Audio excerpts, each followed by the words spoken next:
The Elite Eight is here, and we have 8 teams that will be fighting over the next 2 days to get to the Final Four, where they have been fighting to get to all season long, and we will see how these teams perform in these big moments. So today, with Result Report, we are going to be going over the Sweet 16 results and the Elite Eight predictions. So, I'm Isaac, and let's get started. So, our first game we had in the Sweet 16 was Purdue and Texas.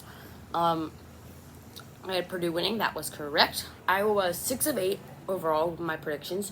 And Purdue, they struggled a lot in this game. Like, they let Texas stay with them. They never put Texas away. But also, they never went away when Texas, it looked like they had a chance of pulling away. So, yeah, Purdue ended up having a game-winning tip in by Trey Kaufman-Renn to send them to the Elite Eight again for the second time in the last 3 seasons, and the third time since 2019. So, yes, the Boilermakers are in the Elite Eight, but here's how it went. So, they had one player make a 3 the entire game. Fletcher Loyer, 1. No one else made any, and he made 4. Texas, on the other hand, had 12 3-pointers. Tremont Mark made more than the entire Purdue team. That is something.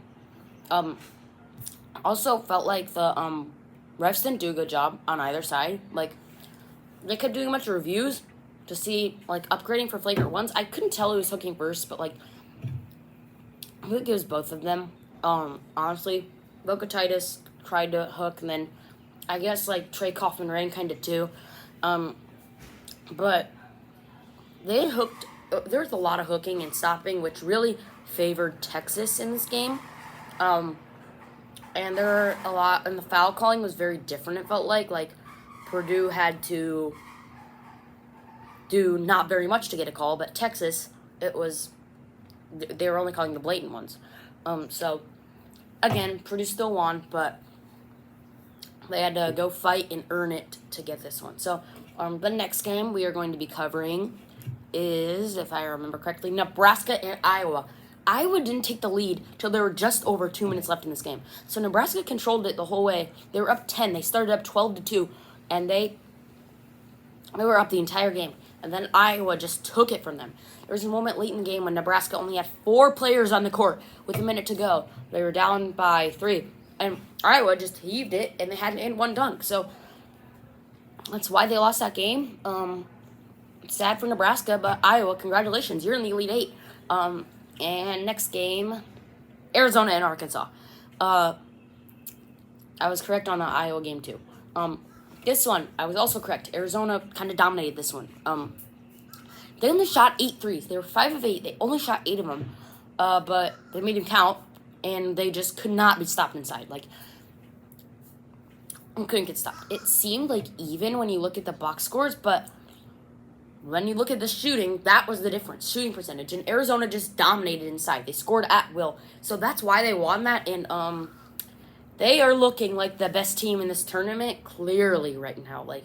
Dominating Arkansas. Acuff still got 28, but they didn't let anyone else really do much. So they controlled the game from the start. They never really gave Arkansas a chance. So Arizona, you are in the Elite Eight, and you're 1 win away from the first Final Four in 25 years. Next game is Houston and Illinois. There's a lot of talk about Houston being in Houston, but Brad Underwood said he did not care. So, Houston lost. They gave up a 17-0 scoring run. They have these droughts where they don't have any offense, and that causes them to lose games. So, Houston, very sad for them, but it is the end of the road. Pretty disappointing, I'd say. Only Sweet 16 for the preseason number 2 team in the country. But Illinois is in the Elite Eight, and they'll be facing a familiar foe in Iowa when they get there. So, yeah. Next, we have Duke and St. John's. St. John's led by 10 in the second half, but the Blue Devils turned it on in the second half, which has been a common theme. Duke just getting it going in the second half, which could hurt them against UConn, but UConn is also very similar to that. I don't think Duke's going to win the whole thing, but, they're still winning, and they're staying alive. It's hard to beat them. They get a lot of free throws. They get you in foul trouble, so they still won, but Cameron Boozer had a great game. Isaiah Evans hit big shots. They only made 5 threes. St. John's made 13. That's a huge difference. And they still ended up on top. So credit to Duke. That was very hard for them to do, considering the 3-point discrepancy. Yeah. Next, we have Michigan and Alabama. Alabama led this game at half, which we saw could happen if they hit enough threes. Now, Michigan didn't hit as many as Alabama. They were just one short, but the percentages. Like, Alabama was, I think they were like 14 of 47, something like that. Michigan was like 50%. So, like, they were just way more efficient, so that's what caused them to win. Also, Alabama's defense isn't that good, so Michigan really capitalized. Yaxel Lendeborg almost had a triple-double. And yeah, Aiden Holloway on Alabama got permission to travel, but I guess they didn't have him play. So our next game that we had was UConn and Michigan State. Michigan State trailed this game 25-6 at the start. Gave up like it was a crazy run. It was like 21-2 run or something like that. And that got them behind early. They climbed back into it, got it down to 1 in the final minute, but Alex Caravan hit some big shots. 3-point percentage, 43% for UConn, 25% for Michigan State. Michigan State is out. Izzo haven't gotten to the Final Four since Cassius Winston in 2019, but they are still doing a good job. They should get Fears back next season, and who knows, maybe that will be the year for them. But UConn is going to the Elite 8. I got that one wrong. So, of the stuff I've said so far, I am 6-7. But I lost the last game because I said Iowa State would beat Tennessee, but no, Iowa State still cannot get over the hump. Tennessee has had the same story, 3 straight Elite 8 appearances. They lost the last 2, but Tennessee has never made a Final Four. They might have the most Elite 8 appearances without a Final Four. I don't know. I'm just guessing, but that is a very real possibility. Yeah, Tennessee really dominated on the glass. 42-18. That just can't happen. Then they had Ament with 18 points, or Ament, however you say it. Then Iowa State had Lipsy and Heisey with 18, but Milan Momcilovic, their leading scorer, they couldn't rely on him when they needed to. Like, he had 6 points. He was 2 for 8 from 3. He leads the nation in 3-point percentage. He's like 50%. It's like historic for a single season. And he was just cold. So, they didn't get it done, and that was a big reason why Tennessee executed, and they're going to need to do it again. So, Elite 8 previews now. Starting with the first Elite 8 game, which is going to be Illinois and Iowa. They faced earlier in the season. Illinois was ranked 16th, Iowa was ranked 19th, but obviously Iowa wasn't really ranked after that week, so Illinois won 75-69, but both teams have gotten better. I'm going to favor Illinois in this matchup because they're just taller. They're taller. They're bigger. I think they should dominate inside. They should dominate on glass. So I'm going to go with the Illini on this one. They'll finally reach Final Four.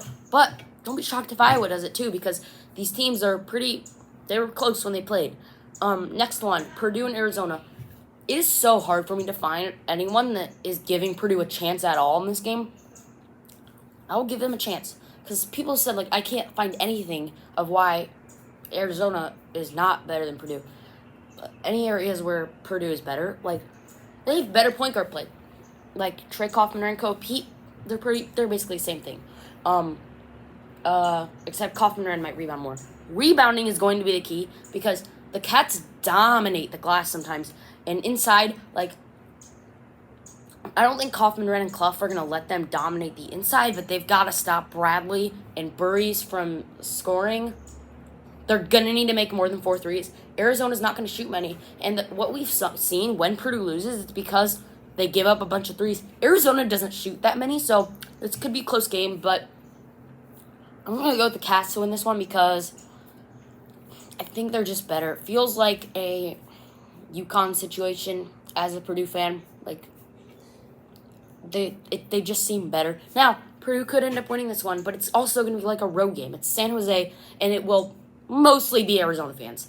Like, they're going to have to deal with it. They can, but I'm going to go with Arizona to win this one. And our last one is... Oh, wait, we have 2 more, actually. Our next one is Tennessee and Michigan. Tennessee is allergic to reaching the Final Four, but Michigan is also pretty good. They've got most of the fans in Chicago. They are very tall. They can go on huge scoring runs no matter how well you're doing against them. Like 15-0 scoring runs, stuff like that. So, I'm going to go with Michigan. Tennessee might keep it close, but I'm going to go with the Wolverines because I can't find ways Tennessee can beat them. Like, they just dominate you. They're going to need to... Michigan, when they lose, is because they don't hit their threes. That's what's going to need to happen. And Tennessee is probably also going to need to hit theirs. But let's go with Michigan. They've had a very easy road to the Final Four. I think they'll get it. And our last one, Duke and UConn. I'm kind of surprised that it's both of these teams here. I thought one of them wouldn't be there. I thought UConn would lose before this somehow, but they didn't. Credit to them. But we'll roll with Duke because St. John's is just... Why did I say St. John's? UConn is just inconsistent. Like, they don't look that good. And Terrace Reed, he'll be a good defensive matchup for Cameron Boozer, but what about Isaiah Evans and Caleb Foster just came back, had a great impact on the game. Caden Boozer, Dame Sarr, Malik Brown. I'm just listing a bunch of Duke players. Patrick Gungbo will be huge for them as well. I'm giving UConn a shot, but I think I'm going to go with Duke here because they've got the better players. So thank you so much for watching. I'm Isaac. This is our Elite 8 preview and Sweet 16 breakdown. If you want to know more about this March Madness, please subscribe, and I'll see you later.